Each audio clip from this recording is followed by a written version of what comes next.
وعلى آله وصحبه أجمعين والحمد لله رب العالمين. أعوذ بالله من الشيطان الرجيم. بسم الله الرحمن الرحيم. يا أيها الذين آمنوا اتقوا الله وابتغوا إليه الوسيلة وجاهدوا في سبيله لعلكم تفلحون. صدق الله العظيم. وبلغنا وسندنا رسوله النبي الكريم ونحن على ذلك لمن الشاهدين والشاكرين والحمد لله رب العالمين. معزز سامعین کرام، شفیع بزرگوں، ساتھیوں، جیسا کہ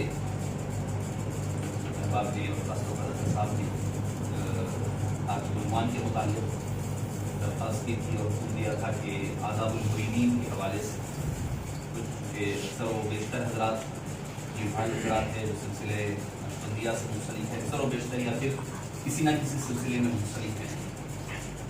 اللہ تعالیٰ قرآن کریم میں فرماتا ہے اے ایمان والو اللہ سے ڈرو اور اس تک پہنچنے کا وسیلہ تلاش کرو.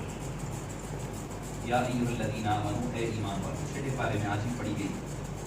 آپ دوسرا 10ویں رکوع کی پہلی آیت، یا ایھا الذین آمنوا اے ایمان والو، پہلا حکم، یعنی وہ لوگ جو ایمان لا چکے ہیں ان کو حکم ہو رہا ہے. دوسرا اس کا ہے، یعنی ایک ہی چیز اگر ساری ہوتی تو الگ الگ بیان نہیں ہوتی. اسٹیپ وائز بیان کیا جا رہا ہے اے ایمان والو، یعنی جو ایمان لا چکے. اب نیکسٹ کیا کرنا ہے؟ اتقوا اللہ، اللہ سے ڈرو، تقویٰ اختیار کرو. اب تقویٰ کیسے ملے گا؟ عبادات کرنی پڑے گی، اللہ کے احکام کو پابندی کے ساتھ عمل کرنا، اس کی نواہی سے بچنا، یعنی جتنے اعمال ہو سکتے ہیں آپ کے سارے اعمال تقوی میں آئیں گے. تقویٰ حاصل ہو گیا. اب بولے ابھی سفر ختم نہیں ہوا، ابھی آپ کا سفر مکمل نہیں ہوا، ابھی باقی ہے. اکثر لوگ جو ہے یہ باور کرواتے ہیں کہ بھئی وسیلہ کوئی الگ چیز نہیں ہے، وسیلہ اپنے ہی اعمال کو کہتے ہیں، اپنے اعمال کا وسیلہ ہو. مگر شرط یہ ہے کہ ہمارا عمل کوئی ایسا رہے جو وسیلہ بن سکے. سوال سب سے بڑا یہ ہے کوئی ایسا عمل ہونا ہمارے پاس جو ہمارا وہ وسیلہ بن سکے. اللہ تعالیٰ تو ہمارا اتقوا اللہ، اللہ کا تقوی اختیار کرو. جب اللہ کا تقوی آ گیا تو اس میں نمازیں بھی آ جائے گی، روزے بھی آ جائیں گے، ساری عبادات شامل ہو جائے گی. پتا چلا کہ وسیلہ نہ ایمان ہے، وسیلہ نہ اعمال ہے، وسیلہ نہ تقویٰ ہے. دونوں چیزیں کلیئر ہو گئی. پھر تیسری چیز فرمایا وابتغوا الیہ الوسیلہ، اس تک پہنچنے کا وسیلہ تلاش کرو. پھر چوتھی چیز فرمایا وجاہدوا فی سبیلہ، اور اس کے راستے میں. یقینی بات ہے اب وسیلہ جب آپ تلاش کرنے نکلیں گے تو کئی مشکلات آئیں گے، تو اس تک پہنچنے کے راستے میں جو مشکلات آئیں گے ان مشکلات پر صبر کے ساتھ ڈٹے رہو، جمے رہو اور اس پر کوشش کرتے رہو. لعلکم تفلحون، یہاں تک کہ تم کامیاب ہو جاؤ. تو کامیاب ہونے کی 4 سیڑھیاں بتائی اللہ نے. ایمان ہے، تقویٰ ہے، وسیلہ ہے، جہاد ہے. یہ 4 چیزیں. جہاد سے مراد لڑائی جھگڑے والا بھی ہے، ایک معنی یہ ہو سکتے ہیں، مگر چونکہ یہ وسیلے کے بیک گراؤنڈ میں آ رہا ہے تو کوشش کرنا، یعنی اسٹرگل کرنا، کوئی بھی کام کو جد و جہد کرنے کو بھی جہاد کہا جاتا ہے. تو ایمان، تقویٰ، وسیلہ، جہاد، یہ 4 چیزیں کامیابی کی سیڑھیاں بتائی گئی.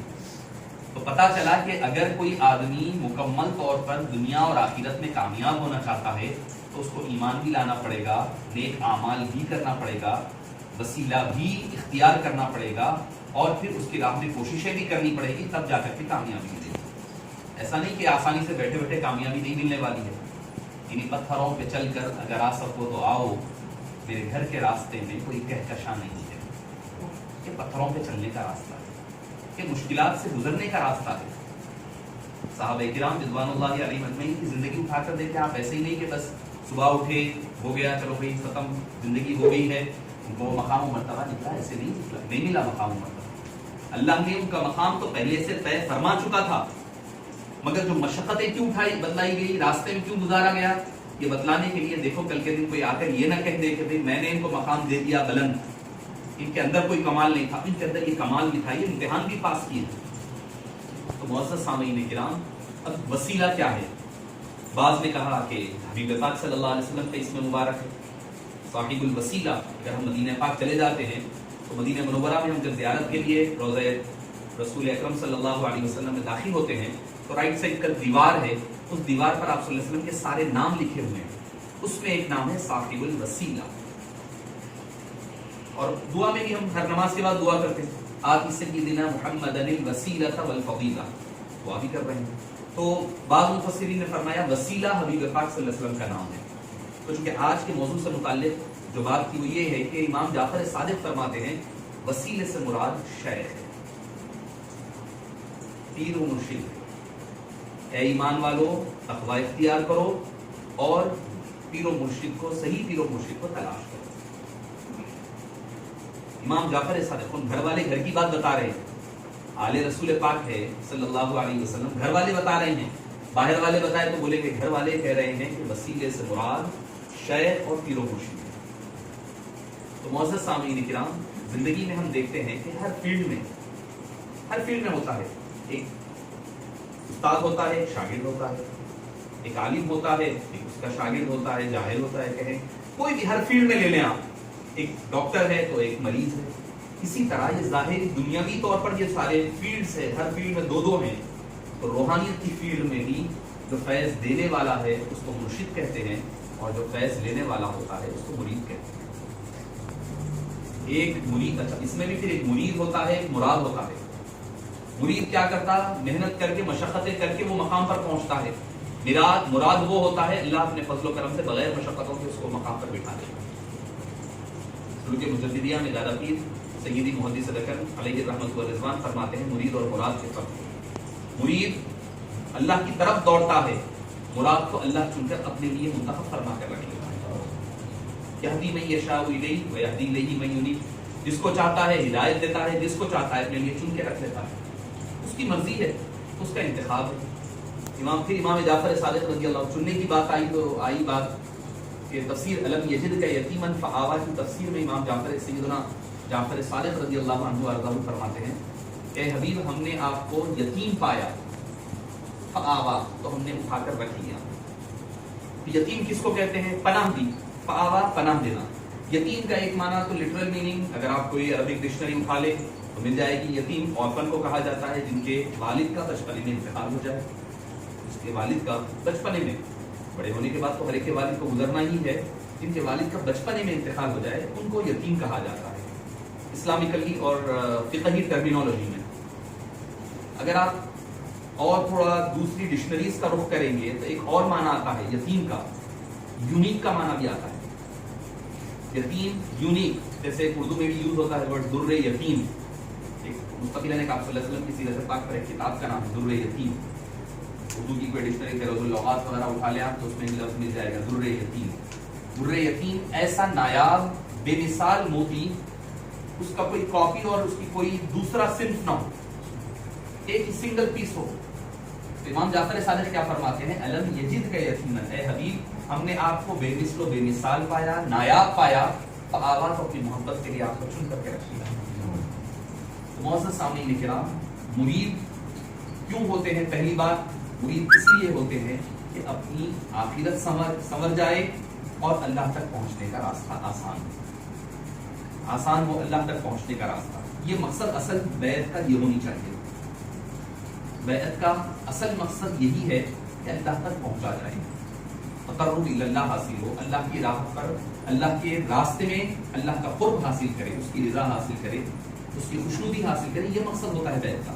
بیعت کا مقصد آج کل ہمارے پاس بدل گیا، کوئی تھوڑا پریشانی آ رہی جا کے حضرت سے بیعت ہو جائیں گے، ٹھیک ہے، اگر کاروبار نہیں چل رہا بیعت ہو جائیں گے، تھوڑا کاروبار میں تھوڑا برکت ہونا ہے حضرت سے بیعت ہوئیں گے، لا کر دعا کرا لیں گے تو ٹھیک ہو جائے گا، اور ہم امید کرتے ہیں آج بیعت ہو تو کل ساری معاملات درست ہو جائیں گے، نہیں ہوئے تو پیر صاحب میں کمال نہیں ہے بھائی، پیر صاحب کام کے نہیں نکلے، کیونکہ افیکٹ نہیں ہو رہا ہے، فوری طور پر ہمارے پاس اثر نہیں ہو رہا۔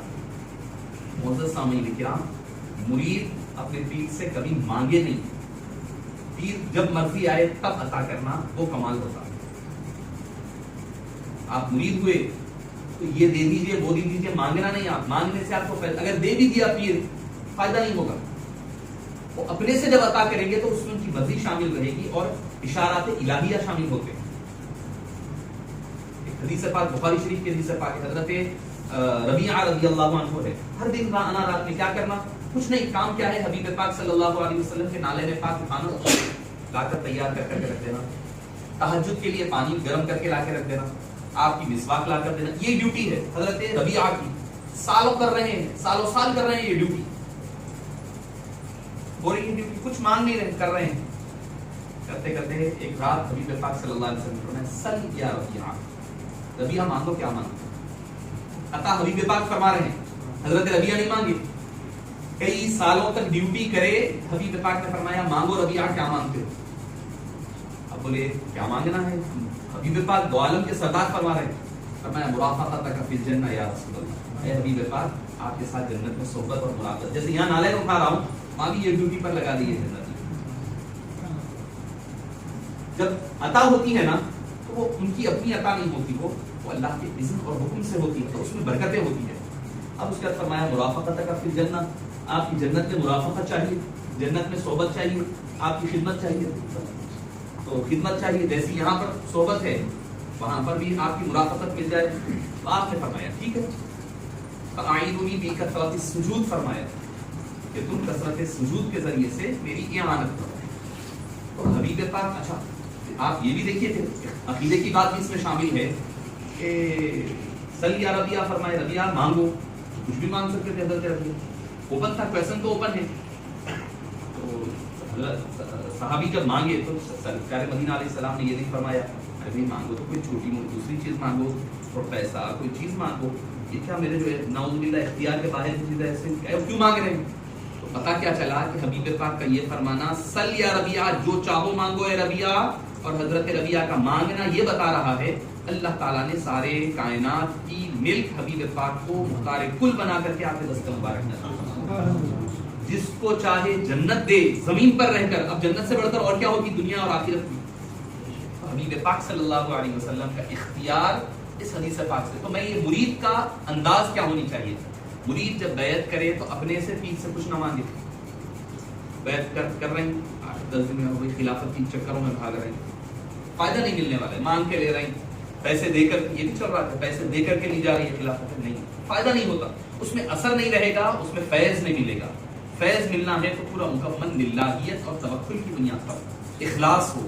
اگر اخلاص ہو تو پھر وہ فائدہ مند بیعت بھی ہوگی، فائدہ مند اجازت بھی ہوگی، فائدہ مند خلافت بھی ہوگی. تو پہلی چیز یہ کہ دنیا کی مقصد کے لیے بیعت نہ کریں، دین کے لیے، قرب خداوند قدوس کے لیے بیعت کریں. اگر یہ مقصد نہیں ہے تو بیعت پھر نامکمل ہوگی. دوسری چیز یہ ہے کہ ایک مرتبہ جب بیعت کرے تو پھر ان کی صحبت میں رہے، ان کی معیت میں اٹھے بیٹھے، صحبت میں رہے، ان کے پاس جائے. دادا پیر حضرت ہمارے پیر و مرشد فرمایا کرتے حضرت ابو الفضل علیہ الرحمہ، اگر گھر کی دیوار بھی ہلے، دیوار کی اینٹ بھی ہلے تو اپنے پیر و مرشد کو اطلاع دینا. کیوں؟ کیونکہ آپ ان کی دعاؤں میں شامل ہو جائیں گے. ان کی دعا یہ مت دیکھو آپ کہ اپنا پیر کمزور ہوگا، یہ مت دیکھو آپ، یہ دیکھو اس کے پیچھے جو سلسلہ چلا رہا ہے حبیب پاک صلی اللہ علیہ وسلم سے آپ تک، آپ کے پیر و مرشد تک، وہ سلسلہ مضبوط ہے. انہیں ایک کمزور ہوں گا، اگر وہ کمزور ہے بھی تو آپ کے پیر و مرشد کمزور ہو سکتے ہیں، مگر ان کے پیچھے جو سلسلہ چلا رہا ہے وہ کمزور نہیں ہوتا، وہ مضبوط ہوتا ہے. اور جب پیر و مرشد کے پاس اپنی آپ دکھ بھری کہانی لے جائیں گے، ذکر کریں گے، تو وہ آپ کے اللہ کے دربار میں دعا کریں گے تو آپ کو یا تو فوراً یا بدیر کسی بھی صورتحال میں ملے گا. میں اپنا تجربہ بتا رہا ہوں. بابا حضور علیہ رحمہ کے حکم پر جب بھی کوئی مسئلہ آتا ہے نا تو چلا جاتا ہوں میں نقشبندی چمن. دادا پیر کے پاس حاضری ہوتی ہے، پیر و مرشد حضرت ابو البرکات علیہ رحمہ، کیونکہ حضرت سے نسبت ہے عاجز کی، نام بھی حضرت ہی رکھے ہوئے ہیں، تو حضرت کے قدموں میں جا کے بیٹھ جاتا ہوں، تھوڑی دیر مراقبہ کروں، اپنا معروضہ رکھو. آپ نکلنے گارنٹی کے ساتھ بولو، میں نکلنے سے پہلے وہ مسئلہ حل کر کے مسئلہ حل کر کے. ایک مسئلہ آیا تھا حالیہ دنوں میں، ایک جلسے میں ایک شعر پڑھا تھا ایک ناخواں نے حضرت خواجہ شوق علیہ رحمہ کا کہ خدائی میں مقام مصطفیٰ ڈھونڈنے والوں، خدائی خود کہاں تھی آپ کے اظہار سے پہلے. تو ایک عالم صاحب اس پہ اعتراض کرے، ہمارے پاس محفل میں ہی ہوا، تو عالم صاحب اعتراض کرے تھے ایسے کیسے ہو سکتا، یہ شعر بہت غلط ہے، یہ خدائی خود کہاں تھی آپ کے اظہار سے پہلے بہت غلط ہے، یہ خدائی مستور تھی بولو آپ، وغیرہ وغیرہ بولے. میں حقیقتاً میرے کو اس وقت جواب یاد نہیں آیا، ذہن میں نہیں آئی بات، اور میرا دل نہیں کھلا اس وقت. میں بھی سوچ میں پڑ گیا شاید ہو سکتا حضرت جو بول رہے ہیں صحیح بول رہے ہیں، عالم صاحب جو بولے ہیں.